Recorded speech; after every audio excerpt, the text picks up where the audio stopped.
Rajamouli cinema announce కాగానే budget ఎంత, hero remuneration ఎంత, రాజమౌళి ఎంత తీసుకుంటున్నాడు, సినిమాలో రాజమౌళి పెట్టుబడి ఎంత, ఇలాంటివి మీడియాలో ఎక్కువగా వైరల్ అవుతూ ఉంటాయి. ఇక సినిమాలో నటించే నటులకు ఎంత రెమ్యూనరేషన్ ఇస్తున్నారు ఏంటి అనే దానిపై కూడా హడావిడి ఎక్కువగానే ఉంటుంది. సినిమాకు క్రేజ్ ఎక్కువగా ఉండడం, జనాలు కూడా దాని గురించి ఎక్కువగా మాట్లాడుకోవడంతో ఎలక్ట్రానిక్ మీడియాతో పాటుగా సోషల్ మీడియా సందడి కూడా ఎక్కువగానే ఉంటుంది. ఇక సోషల్ మీడియాలో ఏ న్యూస్ వచ్చినా సరే జనాలు పండుగ చేసుకుంటూ ఉంటారు.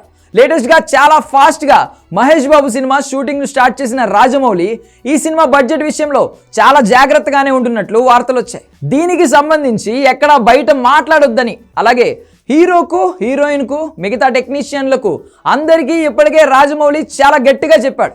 దీనికి సంబంధించి అగ్రిమెంట్ కూడా కంప్లీట్ చేసుకున్నాడు. ఇక ఈ సినిమాలో విలన్ ఎవరు అనే దానికి సంబంధించి ఇప్పటి వరకు స్పష్టత అయితే రాలేదు.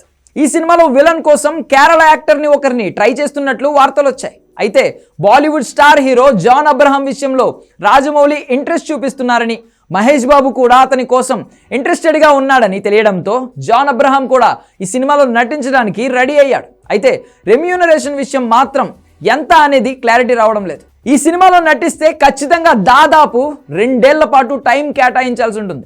2 పార్ట్లుగా వస్తున్న ఈ సినిమా 2028లో కంప్లీట్ అయ్యే ఛాన్స్ ఉంది. అప్పటి వరకు మరో సినిమా చేసే ఛాన్స్ ఉండదు. దీంతో ఇందులో నటించే ఎవరైనా సరే గట్టిగానే డిమాండ్ చేస్తున్నారు. ఇప్పుడు జాన్ అబ్రహాం కూడా అలాగే డిమాండ్ చేస్తున్నట్లు సమాచారం.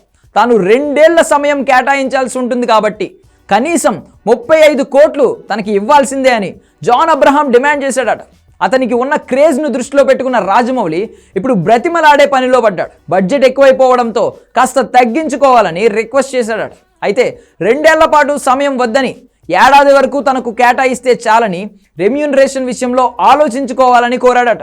ఇక పృథ్వీరాజ్ సుకుమారన్ విషయంలో కూడా ఇలాగే రాజమౌళి డిమాండ్ చేయడంతో అతను కూడా గట్టిగానే అడిగాడు. మరి ఈ ప్రాజెక్ట్లో విలన్ ఎవరు అనేది క్లారిటీ రావాల్సి ఉంది.